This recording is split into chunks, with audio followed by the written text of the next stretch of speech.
Abra sua Bíblia comigo no livro de Efésios, no capítulo 2. Eu farei a leitura do versículo 1 até o versículo 10. Efésios, capítulo 2, do versículo 1 até o versículo 10. Em reverência ao nosso Deus, mesmo assentados como os irmãos estão, nós faremos a leitura desse texto. Efésios capítulo 2, de 1 a 10. Os que encontraram, digam amém.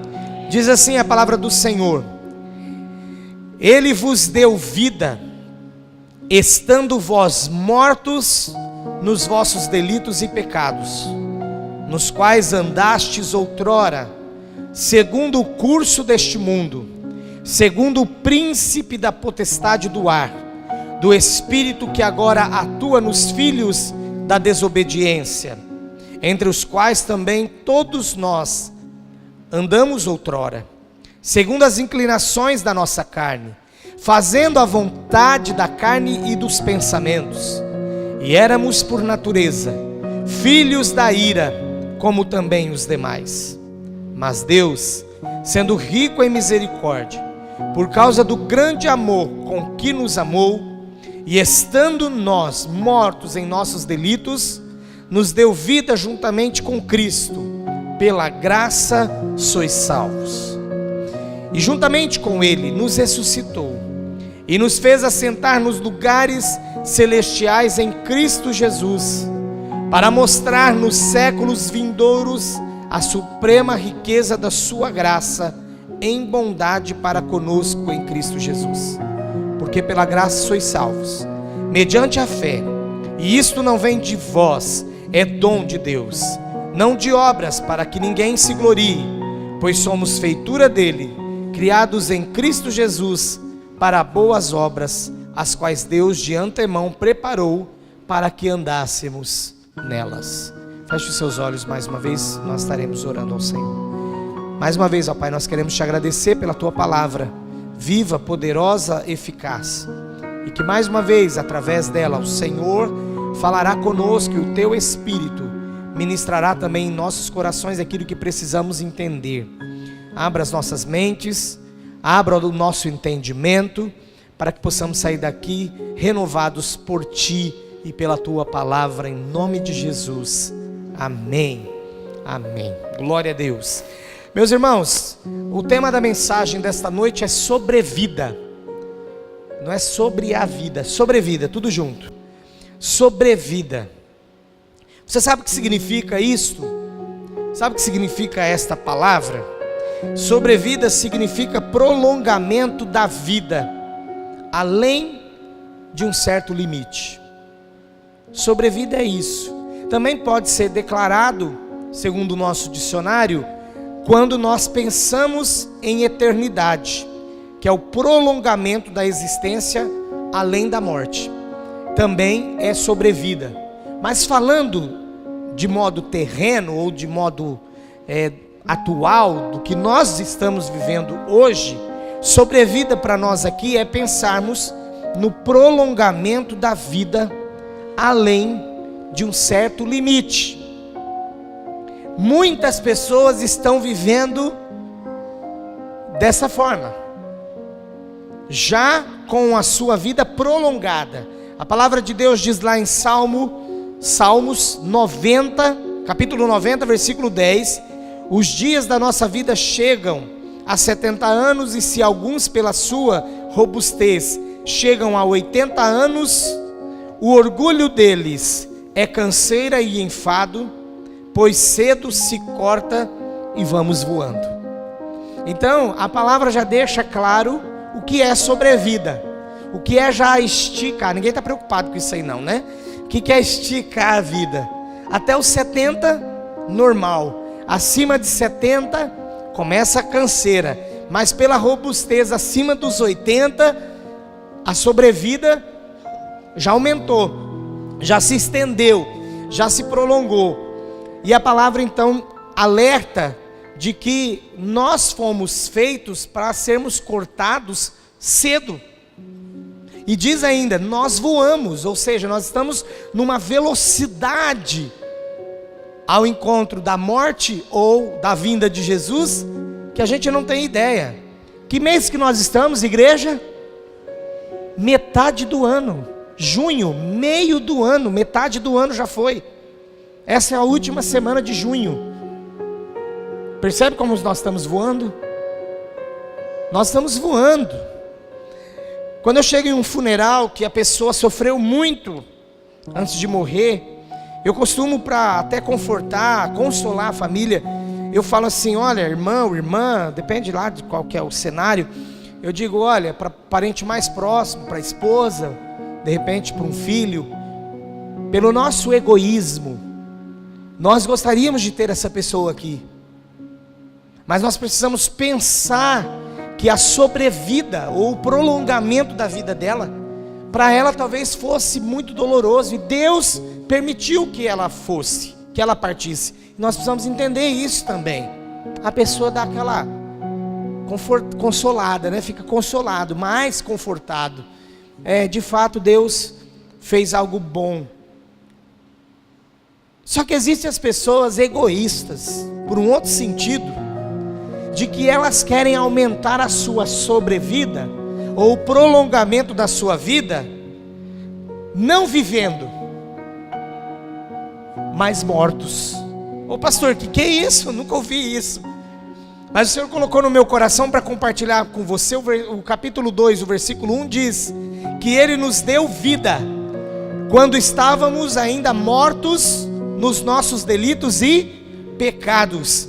Tem muita gente prolongando a sua vida e vivendo de modo ou em estado de sobrevida na morte espiritual.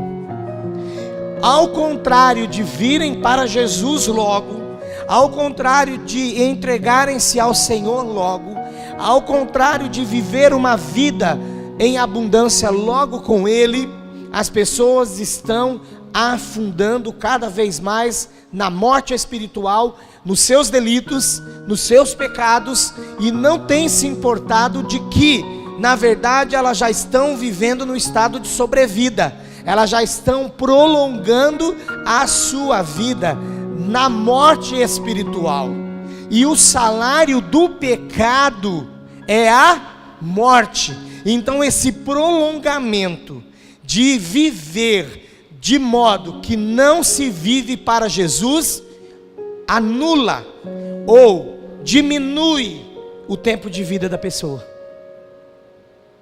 Isso é algo que nós precisamos pensar, porque antes, diz a palavra no versículo 2 de Efésios 2, que como estes que estão mortos em seus delitos e pecados, nós também vivíamos. Nós vivíamos segundo o curso deste mundo, e segundo o príncipe da potestade do ar, do espírito que agora atua nos filhos da desobediência. Muitas vezes, lendo esse texto aqui, algumas pessoas pegam esta parte do versículo 2, a parte B, segundo o príncipe da potestade do ar, e já coloca assim, pronto, eu já sei onde os demônios ficam. Eles ficam no ar. Por isso tem dia que está muito baixa a umidade. Não, irmão, não é isso não. O que significa potestade do ar? Ou o que a palavra quer dizer com relação à potestade do ar? É uma metáfora. É para indicar a atmosfera ou o ambiente que nós estamos vivendo neste século. Porque logo que o homem caiu pela desobediência, quem passou a dominar e quem se tornou rebelde contra Deus, além do homem que pecou e desobedeceu, quem já era rebelde, quem já andava contrário a Deus, era o inimigo. E ele então hoje controla, ao ponto de que a palavra declara que ele é o príncipe deste século, o príncipe deste mundo. E quem não está com Jesus, está debaixo do cetro, das mãos e do poder maligno. Nossa, pastor, se eu chegar amanhã no meu trabalho falando isso, eu vou assustar todo mundo. Mas você precisa, com sabedoria, com a direção de Deus, sempre informar as pessoas, número 1, das boas novas que é Jesus. Falar que nele há vida verdadeira, nele está a alegria que nada pode arrebatar do nosso coração, como também nele está a paz que excede todo entendimento, para que também, por último, você declare para a pessoa, não esconda não, para que você também saia da autoridade do inimigo, para que você saia daquele ambiente em que o inimigo controla, e que ele determina o que se deve fazer. A palavra diz no versículo 3 ainda que nós também andávamos desta forma, segundo as inclinações da nossa carne, fazendo a vontade da nossa carne e dos pensamentos. Antes, ele diz que a gente andava segundo o curso do mundo. Então o mundo tem coisas para oferecer, e a gente andava segundo também o príncipe da potestade do ar, que é a ação do inimigo que era notória em nossas vidas, e ele faz as pessoas de escravos. Mas também, tirando a influência do mundo, tirando as coisas que o mundo tem para oferecer, ainda tirando o que o inimigo, por ter o direito legal, fazia conosco, nós também vivíamos tendenciosos e fazendo a vontade da nossa própria carne e dos nossos pensamentos. E a palavra ainda diz que éramos por natureza filhos da ira, desobedientes. Olha como era o curso da nossa vida, olha como nós tínhamos escolhido a nossa maneira de viver, o prolongamento da nossa vida. Só que esta sobrevida, longe de Jesus, é amarga. A pessoa pode viver até muitos anos, mas ela não poderá declarar nos últimos dias que ela viveu anos de vida e paz, como um servo de Deus pode declarar que de fato está vivendo, e viverá, porque está debaixo, não do príncipe deste mundo, mas está debaixo da mão do Rei dos Reis e Senhor dos Senhores, que é Jesus, faz toda a diferença, amém? É isso que nós devemos buscar, é para isso que nós fomos chamados. Quando a gente fala sobre mortos, ou uma situação de morte na palavra de Deus, eu preciso destacar aqui que essa questão de tratar a morte espiritual, ela tem vários sentidos. Tem a morte espiritual por causa da ação de desobediência lá de Adão, que é a morte em delitos e pecados. Também tem a morte com relação quando nós morremos com Cristo. Também tem a morte no batismo, que é quando nós estamos declarando morrer para o mundo e viver para Jesus.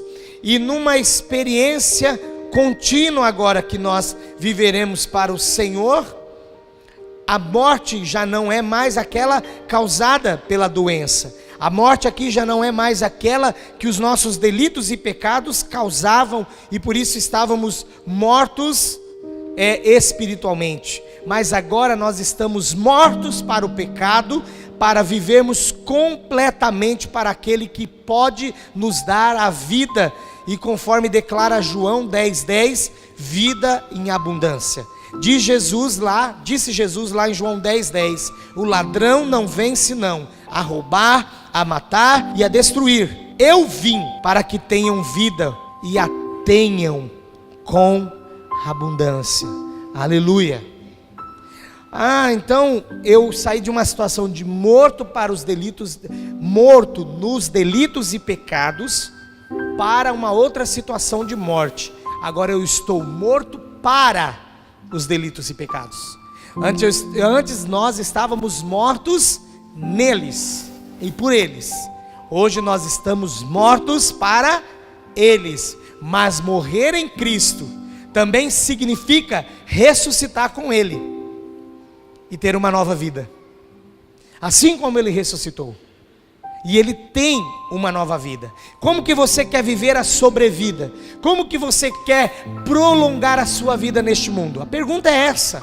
Você já entregou a sua vida a Jesus? Agora cuide da sua salvação.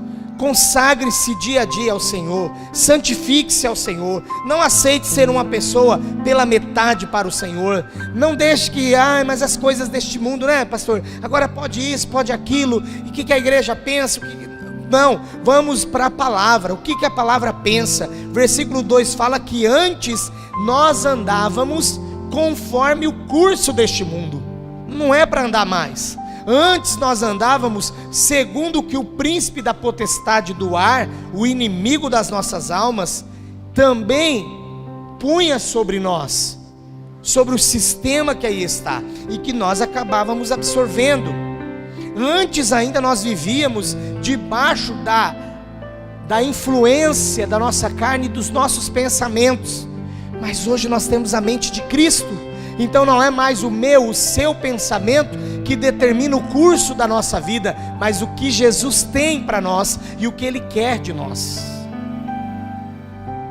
Você precisa sair daqui hoje pensando como você quer prolongar a sua vida, como você quer viver essa sobrevida, como que você quer viver para o Senhor. O príncipe desse século já ficou claro. Desde a queda de Adão, ele domina o mundo de homens e espíritos que estão em rebelião contra Deus, que são os demônios. Satanás, ele está aí, realmente não está brincando. E se você nessa noite, pelo Espírito de Deus que está tocando o seu coração, porque é Ele quem nos convence do nosso estado, do que nós precisamos mudar, não deixe de abrir o seu coração para Jesus, entregar a sua vida a Jesus, para que Ele possa de fato fazer morada no seu coração, para que você morra para os delitos e pecados, mas viva para Ele. Eu tenho uma ótima notícia, a palavra de Deus tem uma ótima notícia para você. A partir do versículo 8, a palavra diz assim: porque pela graça sois salvos, mediante a fé. E isto não vem de vós, é dom de Deus. Olha a magnitude do dom de Deus. Ele dá vida aos mortos. Ele agora quer nos dar uma sobrevida, um prolongamento de vida, numa condição muito diferente, muito melhor.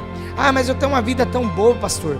Eu vou em balada, eu vou em festa, eu bebo, eu fumo, eu faço isso, eu faço aquilo, eu me divirto. Fala mais. E no momento que você está com dificuldade, e no momento que você precisa resolver alguma coisa, e no momento que você não acha solução para um problema, é o momento que a gente precisa entender que Deus, Ele está pronto para nos aceitar. Ele que também repara esta condição na nossa vida, Ele concede rica misericórdia. Mesmo aquele mais rebelde, aquele que anda tão distante do Senhor, aquele que já declarou, talvez você conheça algumas pessoas assim, ou pelo menos uma que declara assim: eu não quero saber de Deus. É um rebelde. Mas mesmo para esse rebelde, Deus, Ele concede misericórdia. Ele oferece a livre graça, a salvação e o favor imerecido àqueles que estão perdidos, que a palavra de Deus aqui denomina de filhos da ira. Não é nada mais, nada menos do que o seu grande amor, e é a sua suprema riqueza, da sua graça, que mostra essa bondade tão infinita. Hoje, nessa noite, o Senhor quer tirar você da sobrevida, ou de prolongar a sua vida, morto em delitos e pecados, para que a sua sobrevida, ou o seu prolongamento de vida, seja agora em novidade de vida, em uma vida nova, em um tempo novo para você. Salmos capítulo 72, versículo 7 diz assim: nos seus dias, é promessa para quem serve a Deus, nos seus dias florescerá o justo, e a abundância de paz haverá enquanto durar a lua. Enquanto estivermos neste mundo, a abundância de paz estará no nosso coração. Para quem está morto em seus delitos e pecados, não há paz, não há esperança, não há sentido. Para aquelas pessoas mais sinceras, elas já sabem que a vida delas não tem sentido, porque fomos criados, e o desejo de Deus é que todo homem se salve, e nós fomos criados exatamente para vivermos em comunhão com Ele, não separados dEle. Se há um tipo de morte que nós precisamos para a nossa vida hoje, é morrermos para o mundo, é morrermos para os delitos e pecados, é morrermos para a influência do curso deste mundo, para a influência do príncipe deste tempo, é morrermos para as inclinações da nossa carne, em que nós fazíamos somente a vontade da nossa carne e dos nossos pensamentos, mas que agora, conforme o versículo 4, Deus, sendo rico em misericórdia, por causa do grande amor com que nos amou, estando nós ainda mortos em nossos delitos, nos deu vida juntamente com Cristo, porque Ele ressuscitou, aleluia, pela graça sois salvos. Ele quer salvar você. Se você ainda não entregou a sua vida a Jesus, hoje é a noite, hoje é o dia que Ele marcou para isso. Se você anda distante dos seus caminhos, até o conhece, e já viveu uma vida muito próxima dEle, com Ele, hoje também é o tempo para que você se reconcilie, porque se você voltar ao curso deste mundo, se você retornar para a influência, ou para estar debaixo da influência do príncipe do ar, do príncipe deste século, em que o mundo jaz, em que o mundo morre, segundo a sua ação e domínio, a sua sobrevida não será boa, o seu prolongamento de vida não será bom. O Senhor nessa noite, que juntamente com Jesus, versículo 6, nos ressuscitou e nos fez assentar nos lugares celestiais em Cristo Jesus, para mostrar nos séculos vindouros, e esse século já chegou, são os dias que nós vivemos. Hoje o Senhor, versículo 7, hoje o Senhor quer mostrar a suprema riqueza da sua graça em bondade para conosco, mais uma vez declara a palavra, em Cristo Jesus. Ele quer dar vida a você. Irmão, irmã, nós que já estamos no caminho, nem precisamos entregar nossa vida a Jesus hoje, já fizemos, não precisamos nos reconciliar com Ele, estamos vivendo nele e para Ele, mas nós precisamos desse texto sempre na nossa mente, porque o versículo 10 diz que nós somos feitura dEle, e fomos criados em Cristo Jesus para as boas obras. Isso agora está falando para quem? Esse versículo está falando com aqueles que já nasceram de novo. E Ele nos preparou para que nós andássemos nelas, nas boas obras que de antemão Deus preparou. Então, esse texto ele é amplo. Ele é para quem não entregou a sua vida a Jesus, ele é para quem está longe do Senhor,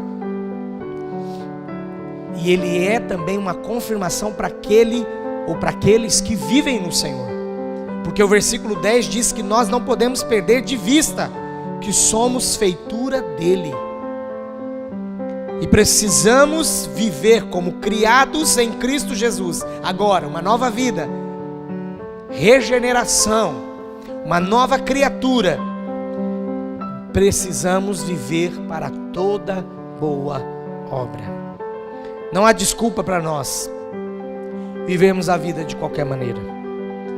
Eu quero sobrevida, eu quero prolongamento da minha vida, até de uma forma que alguém diga assim: se Jesus não voltar, voltando eu quero ir com Ele na hora, mas se Jesus não voltar até lá, eu quero prolongamento da minha vida, além de um certo limite, eu quero.